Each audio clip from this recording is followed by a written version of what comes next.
My husband asked to cheat with a coworker because men have different needs, but warned he'd divorce me if I ever did the same. I stayed calm, said interesting perspective, then handed him divorce papers the very next morning. Michael and I were both 37, successful in our careers. He was a project manager, I'm a corporate lawyer specializing in employment law. We had this beautiful home, a great neighborhood, and always supported each other. He always seemed like the most progressive egalitarian guy, truly believing in gender equality, treating me as his equal partner. Or so I thought. Then, about 6 months ago, his company hired a new architect named Jessica. At first it was just casual mentions, work projects, meetings. She sounded competent, professional. I was happy he was working with skilled people. But around 4 months ago, her name started popping up more and more. Lunch to discuss projects, staying late for presentations, drinks with the team.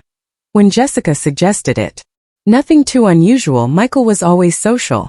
But then I noticed something weird. He started putting in extra effort on his appearance on days he mentioned working with her.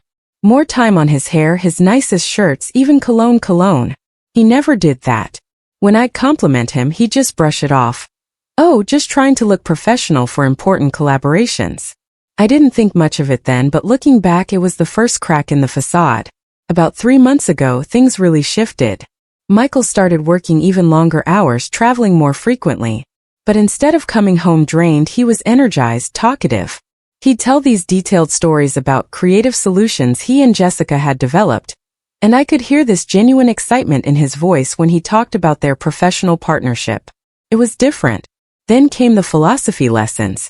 Suddenly, Michael was suggesting we needed more independence in our marriage. He'd say spending too much time together wasn't healthy, that he'd been reading articles about relationship psychology, about how successful long-term partnerships needed both people to maintain individual identities.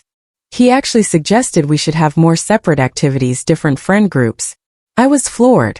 This was the man who loved our shared hobbies, who'd never once complained about feeling suffocated. I figured, okay, maybe he's going through a personal growth phase. It seemed healthy enough, right? So I started making more plans with my friends, diving into my own hobbies. Then, about 2 months ago, it was all team-building events and work social activities that seemed to revolve entirely around Jessica's suggestions. He'd come home from these events in an unusually good mood, buzzing about conversations with colleagues, ideas from their informal brainstorming. Jessica, he'd say, had interesting perspectives on everything: architecture, philosophy, travel. My stomach started to churn. He also became incredibly critical of our relationship. He'd compare us to other couples, saying our friends seemed more passionate or adventurous. He'd suggest we'd gotten too comfortable, too predictable. And then the really unsettling questions started.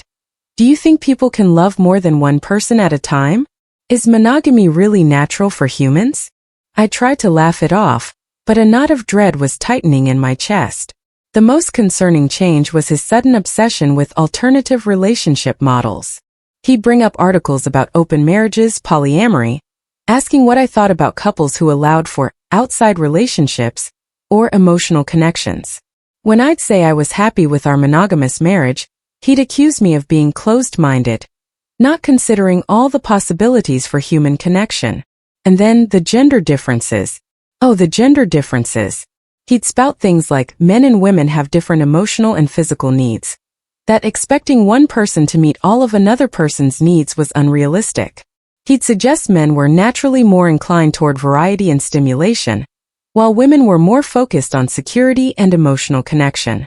This was a complete stranger talking. This was not the Michael I married. About 6 weeks ago, he started staying out much later after work events, coming home obviously having been drinking. He'd be overly affectionate, overly talkative, but there was this undercurrent of guilt he couldn't quite articulate. He'd make these comments about how lucky he was to have me, how much he appreciated our stable relationship, but they sounded less like genuine gratitude and more like desperate reassurances to himself. The breaking point. It came 3 weeks ago on a Thursday evening. Michael said he needed to have an important conversation. He'd been building up to it for days, dropping cryptic hints about being honest about feelings he'd been having, realizations he'd come to about himself and our marriage. My heart was pounding. He started by saying he loved me deeply, valued our marriage more than anything.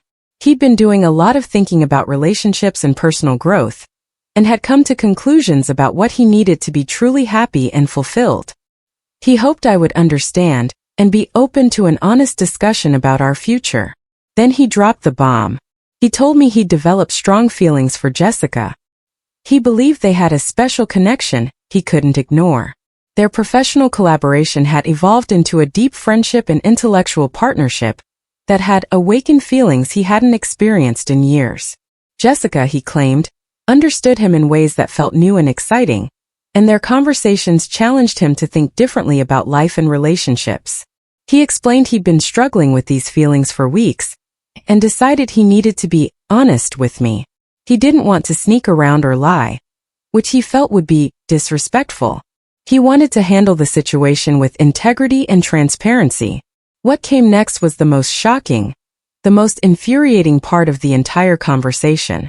Michael said he wanted to ask for my permission to explore his relationship with Jessica while remaining married to me.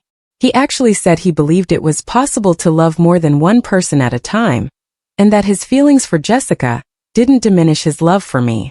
He repeated his garbage about men having different emotional and physical needs than women, and that expecting him to ignore his natural attractions and connections wasn't fair or realistic.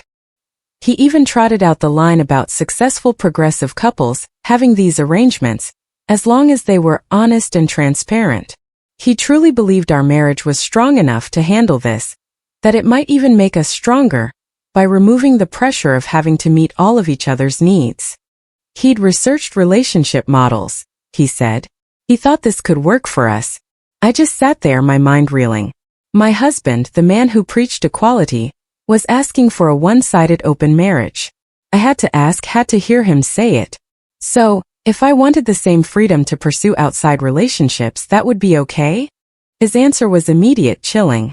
That would be completely different and unacceptable to him. He said women were naturally more monogamous, and my having an affair would threaten our marriage in ways that his relationship with Jessica wouldn't.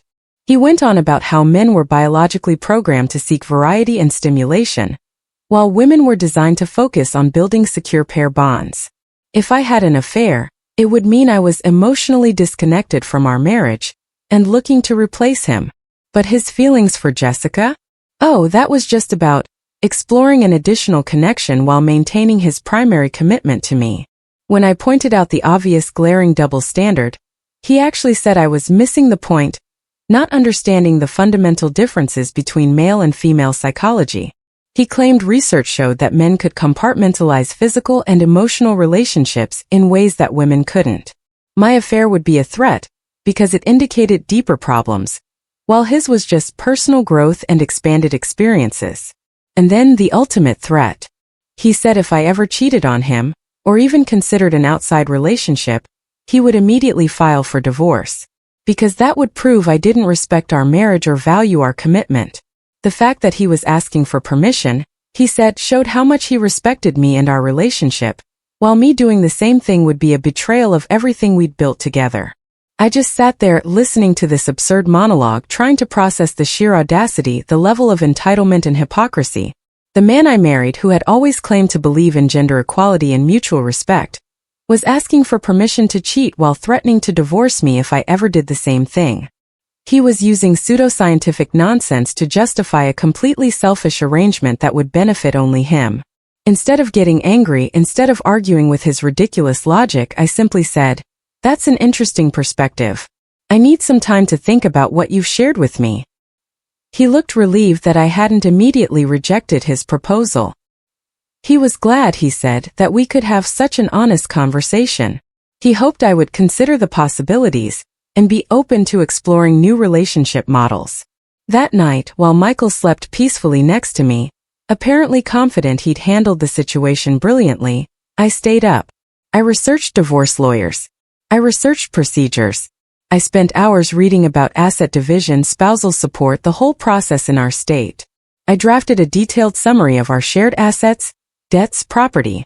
By morning, I had contacted 3 divorce attorneys and scheduled consultations. I prepared a comprehensive list of our joint accounts, investments, valuable possessions.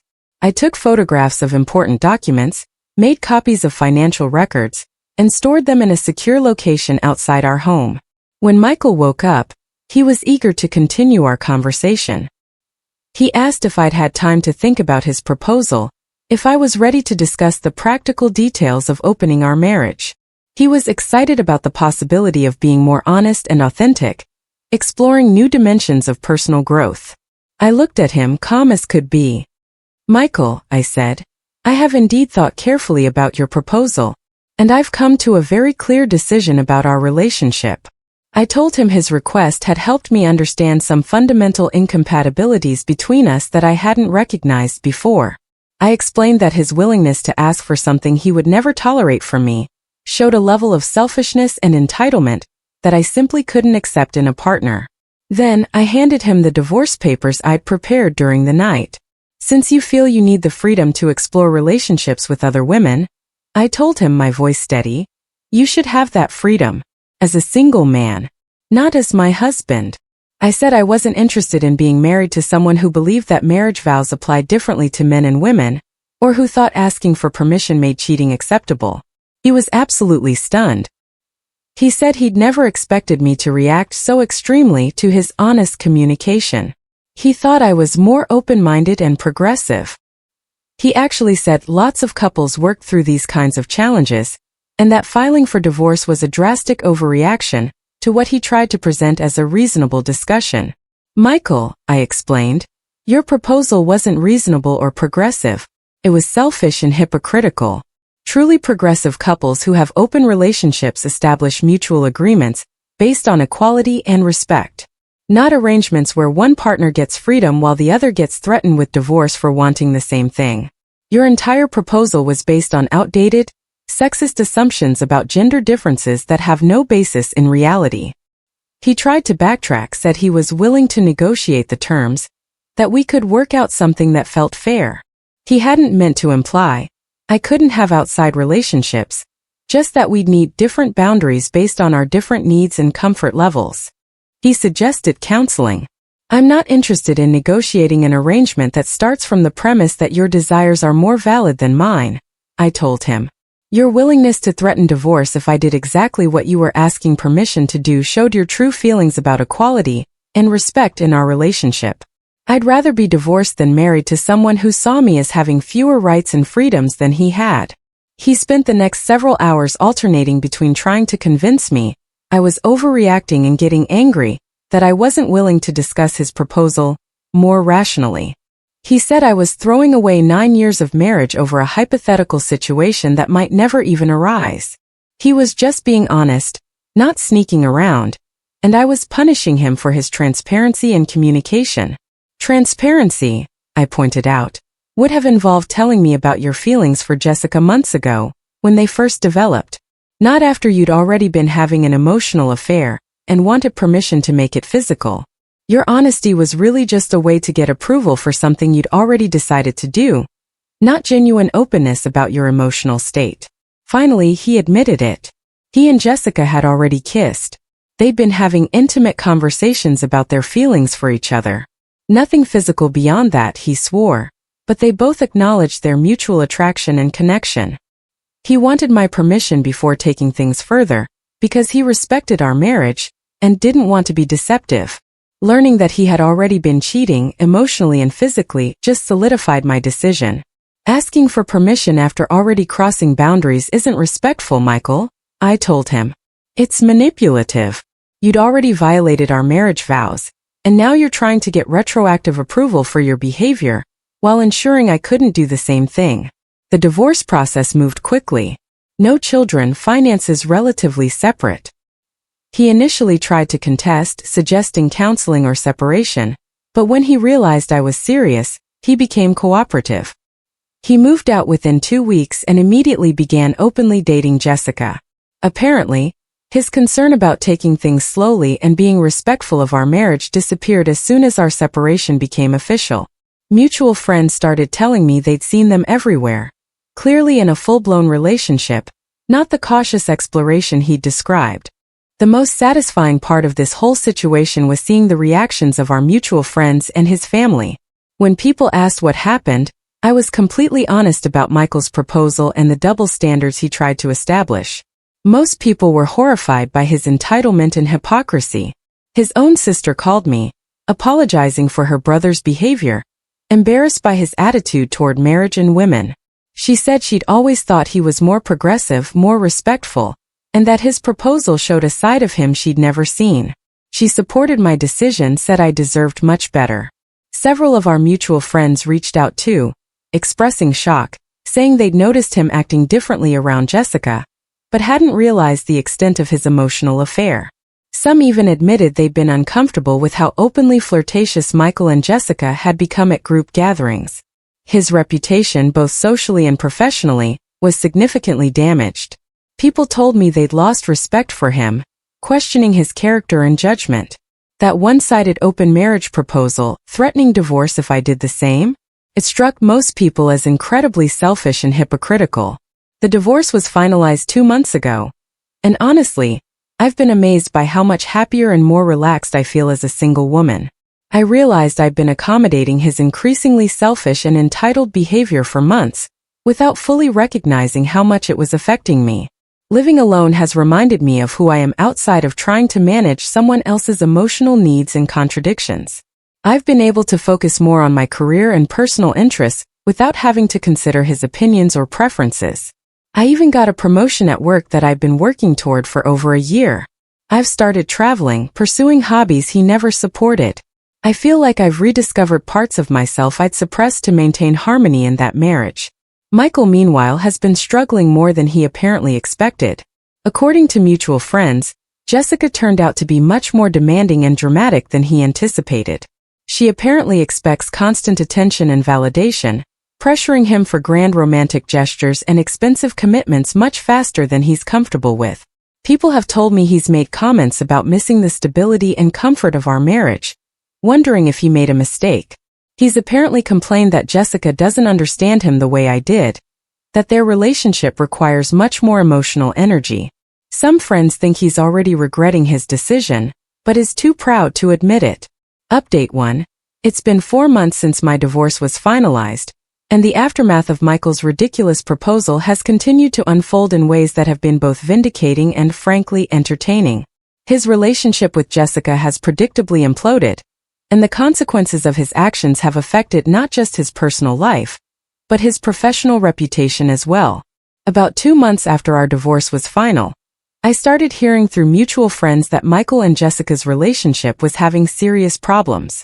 Apparently, that exciting intellectual connection and passionate romance he described to me turned out to be much less fulfilling when it became his primary relationship, rather than just an escape from marital responsibilities. Jessica, it turns out, had been attracted to Michael partly because he was married, because he represented a challenge and an exciting risk. Once he was divorced and fully available, she lost interest pretty quickly. She also discovered that Michael's claims about being progressive and open-minded were really just justifications for getting what he wanted, and that he was actually quite traditional and controlling in his expectations for a committed relationship. The breaking point in their relationship came when Jessica started flirting with other men at work events and social gatherings. When Michael confronted her about this behavior, she reminded him, oh, the irony, that he told her he believed in open relationships and non-traditional arrangements. She said she was just applying the same philosophy he'd used to justify pursuing her while married, and that he was being hypocritical by expecting her to be monogamous when he'd claimed monogamy was unnatural and restrictive. Michael apparently had a complete meltdown when Jessica turned his own arguments against him. He accused her of being disloyal and disrespectful, saying what she was doing was completely different from his situation with me. When Jessica pointed out that this was exactly the same double standard he tried to apply in our marriage, he got angry and said she was deliberately misunderstanding his position. The relationship ended badly, with Jessica telling Michael that he was actually a traditional, possessive man who used progressive language to manipulate women into accepting his selfish behavior. She said she'd realized that his pursuit of her while married wasn't romantic or passionate, it was just entitled and disrespectful. She told him she wasn't interested in being with someone who didn't actually believe in the principles he claimed to support. Jessica also apparently told several people at their workplace about Michael's hypocritical attitudes toward relationships, and his manipulative behavior during their affair and subsequent relationship. Word spread through their company that Michael had left his wife for a coworker, and then tried to control that coworker's behavior while claiming to believe in relationship freedom. This significantly damaged Michael's professional reputation and standing with colleagues. His boss even called him in for a meeting about maintaining professional boundaries and avoiding workplace drama. Several colleagues started avoiding him, and he was passed over for a promotion he'd been expecting. The company even implemented new policies about workplace relationships, largely in response to the drama Michael and Jessica had created. Meanwhile, I've been thriving in ways I never expected. About 2 months ago, I was approached by a headhunter about a senior position at a prestigious law firm that would represent a significant career advancement. During my interviews, I felt more confident and articulate than I had in years, probably because I wasn't constantly managing Michael's emotional needs and insecurities. I got the job and started last month. My new position has introduced me to a whole network of accomplished, interesting people who share my professional interests and values. I've been invited to industry events, conferences, and social gatherings where I've met lawyers, judges, business leaders, and other professionals who truly appreciate my expertise and perspective. I feel like I'm finally operating at my full potential, rather than dimming my light to avoid overshadowing my partner. I've also started dating again, though I'm taking things very slowly and being much more selective. I've learned to watch for signs of entitlement, double standards, and manipulative behavior that I might have overlooked or rationalized in the past. I'm no longer willing to compromise my values or accept unequal treatment in the name of maintaining a relationship. The most satisfying development came about 3 weeks ago when Michael called me, apparently hoping to have a conversation about our divorce and his regrets. He said he'd been doing a lot of thinking and had realized he'd made some mistakes in how he'd handled his feelings for Jessica. He wondered if we could meet for coffee to discuss what had happened and explore whether there was any possibility of reconciliation. I just listened. Then I told him calmly that I wasn't interested in rehashing our relationship or discussing reconciliation. Michael, I said, your proposal to have an affair while threatening to divorce me if I did the same thing showed me exactly what kind of person you are. And that person isn't someone I want to be married to. I told him I was happy with my new life and had no interest in returning to a relationship with someone who saw marriage as benefiting primarily himself. He tried to explain that he'd been going through a difficult time, had made poor decisions based on confusion and midlife crisis issues. He said he'd learned a lot about himself through therapy and was now ready to be the husband I deserved. He understood now that his proposal had been selfish and unfair, and he was willing to work on becoming a better partner if I gave him another chance. Michael, I reminded him, your willingness to threaten divorce if I ever did what you were asking permission to do wasn't a mistake or confusion. It was a fundamental revelation about your character and values. Someone who truly believed in equality and respect wouldn't have been capable of making such a hypocritical proposal in the first place. Therapy might help you become a better person for future relationships, but our marriage is permanently over. He became emotional, said he'd never stopped loving me, and had realized that Jessica had been a fantasy that couldn't compare to the real partnership we built together. He'd been an idiot to risk our marriage for someone who didn't actually understand or appreciate him the way I had. He was willing to do whatever it took to prove he'd changed and earn back my trust. Love without respect isn't actually love at all, Michael, I told him. And your actions proved you didn't respect me as an equal partner. Your current regret is about losing the comfort and stability I provided, not about hurting me or violating our marriage vows. I deserve to be with someone who would never consider asking for something they'd divorce me for wanting. And that person will never be you. The conversation ended with him crying and begging me to reconsider, but I felt nothing but relief that I'd escaped a marriage with someone who fundamentally didn't see me as his equal. I've heard through friends that he's been struggling with depression and is going to therapy to work on his issues with entitlement and relationship expectations. I hope therapy helps him become a better person for future partners, but I'm grateful I don't have to be the one helping him grow up. I've also learned that several other women have had similar experiences with men who propose one-sided open relationships or use progressive language to justify selfish behavior. Through professional networks and social groups, I've met other women who have dealt with partners who claim to believe in equality while expecting special privileges and freedoms. It's been validating to realize that Michael's behavior was part of a larger, insidious pattern of entitled men using feminist language to manipulate women. My experience has also made me a better lawyer when it comes to representing women in divorce proceedings. I've been able to help several clients recognize manipulation tactics and double standards in their own relationships, and to advocate more effectively for fair settlements and custody arrangements. Surviving Michael's ridiculous proposal and coming out stronger has given me insights that benefit both my personal life and my professional practice. Looking back, I'm truly grateful that Michael revealed his true character before we had children or became more financially entangled. His proposal was actually a gift, because it showed me exactly who I was married to and gave me the clarity I needed to make the right decision for my future. Sometimes the most shocking betrayals lead to the most positive life changes, and I'm proof that divorce can be the beginning of a much better chapter, rather than the end of happiness. The best revenge really has been living well and building a life based on genuine equality and mutual respect. Michael lost a wife who loved and supported him unconditionally, while I gained the freedom to become the person I was always meant to be. His loss has been my tremendous gain, and I couldn't be happier with the choices I made in response to his outrageous proposal.